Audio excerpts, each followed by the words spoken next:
Salve saudara-saudariku yang terkasih dalam Tuhan. Aku bernama Stella Wijaya. Dalam renungan singkat audioku ini akan membawakan judul Bersyukur dalam segala hal.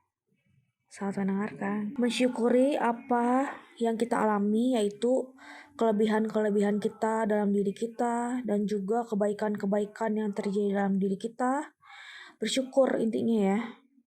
Terlihatnya bagi orang atau terpikirnya mungkin adalah hal sepele ya. Tetapi bukan sepele sama sekali pada kenyataannya, faktanya. Sangat amat penting bersyukur dalam segala hal. Mengapa aku katakan penting? Karena ini seperti untuk pemulihan, untuk kesembuhan, itu semuanya berakar dari pikiran positif. Kalau misalnya pikiran positif itu membangun daya tahan tubuh kita semakin baik, dengan kita semakin sehat, regulasi mekanisme sistem tubuh kita akan berjalan dengan sebagaimana mestinya ya. Kalau misalnya ada jangan kata 1-2 orang, gimana ada gitu ya yang tipe-tipenya tuh suka ngeluh negatif gitu ya. Dalam satu hari kita ingat-ingat lagi sudah berapa kali kita mengucapkan hal positif apa dalam satu hari itu kebanyakan kata-kata negatif yang kita keluhkan. Misalnya makan di mana kurang ini, kurang itu. Kalau misalnya pergi kemana, ini sopirnya kurang begini, kurang begitu. Ya kalau misalnya kita fokus ke hal-hal seperti itu ya, kita akan jadi mudah kesal dan kurang bisa menikmati hidup. Ada orang yang sifatnya perfeksionis, idealis ya. Tapi nggak segala sesuatu itu, maksudnya dunia ini ya, sangat amat jauh dari kata ideal. Kalau misalnya kita mencari yang baik-baik di orang, gimana kita tidak akan menemukan. Yang kita bisa adalah mengolah diri kita, memperbaiki diri kita, dan menerima yang tidak bisa diubah. Ada kata pepatah, menerima yang tidak bisa diubah ya kan. Sebenarnya mengeluh itu dalam level iman yang tingkat dasar adalah suatu hal yang wajar untuk meringankan penderitaan. Seperti kata firman kan, di saudara-saudaramu di seluruh dunia menanggung penderitaan yang sama. Nah jadinya bukan hanya kita yang merasakan segala dunia susah, suka dukanya hidup ini ya. Dimana-mana semua orang juga begitu. Tapi kalau semakin tinggi level iman kita, semakin baik lagi, itu kita udah gak menggantungkan pelepasan penderitaan di mengeluhnya kita itu. Nah kalau misalnya mengenali diri kita dengan lebih baik lagi, kelebihan, kekurangan kita, jadi ada kata-kata negatif orang apapun juga apa gimana, gak bisa terlalu melukai kita dan gak kena di hati kita dengan kita tahu apa dan siapa diri kita ini, kecenderungan kita akan kemana, kita rajin meditasi. Dan juga ingat kata ayat firman itu selain bisa diklaim ya, bisa juga diucapkan untuk sugesti diri, misalnya untuk kesembuhan, untuk pemulihan, untuk perbaikan dan keharmonisan hidup, untuk jalan keluar dari masalah. Kadangkala orang bacanya biasa aja gitu, sebenarnya firman itu bisa digunakan dengan cara metode khusus gitu.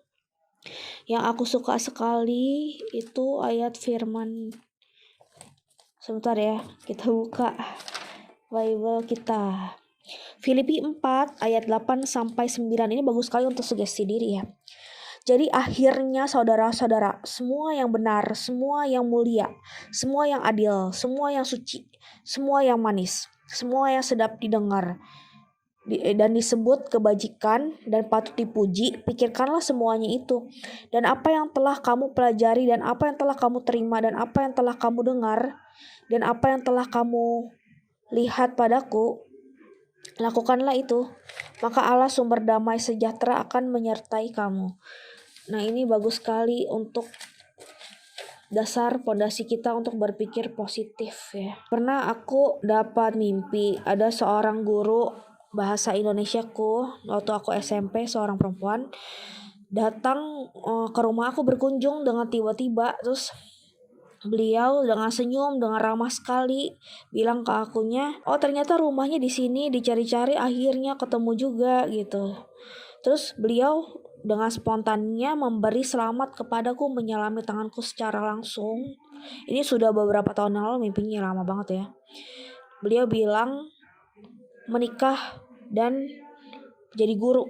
Menikah, jadi guru gitu bilangnya.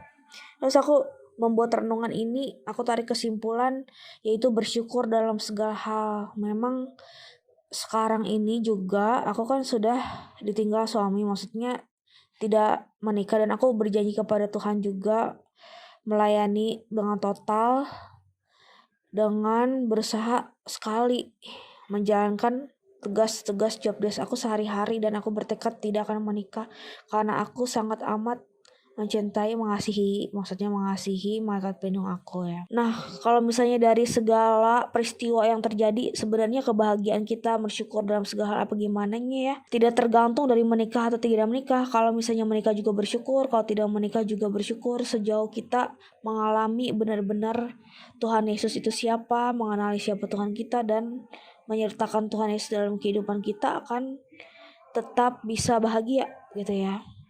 Lagi juga udah zaman-zaman akhir zaman sekarang, seperti zaman-zaman tanda-tanda seperti ini.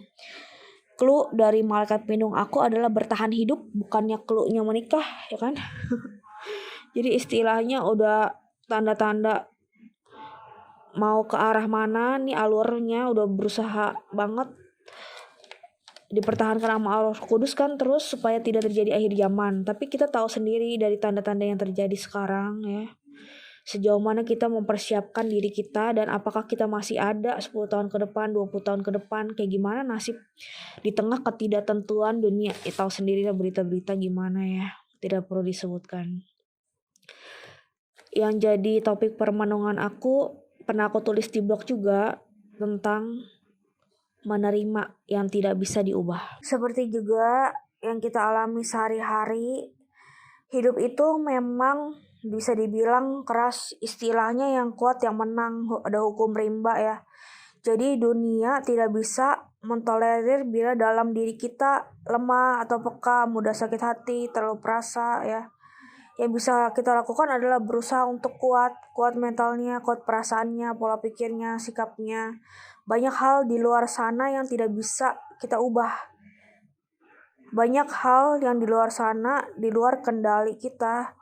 Yang kita bisa atur adalah membentengi diri kita dan mengatur reaksi kita terhadap segala kemungkinan yang bisa dibicarakan orang lain, yang bisa diutarakan orang lain, sikap tindakan orang lain ke kita. Dan perlunya sikap waspada, berhati-hati untuk tidak terlalu percaya sama orang, atau tidak terlalu percaya sama orang, itu penting banget ya. Atau misalnya seperti ada kata pepatah, kita tidak bisa mengarpeti seluruh jalanan, tapi kita bisa pakai sendal yang berkualitas, sendal yang nyaman dan aman untuk melindungi kaki kita supaya kita tidak sakit ketika berjalan itu. Ya, demikianlah renungan aku. Semoga bermanfaat bagi kita semua dan membawa kebaikan di mana-mana. Amin.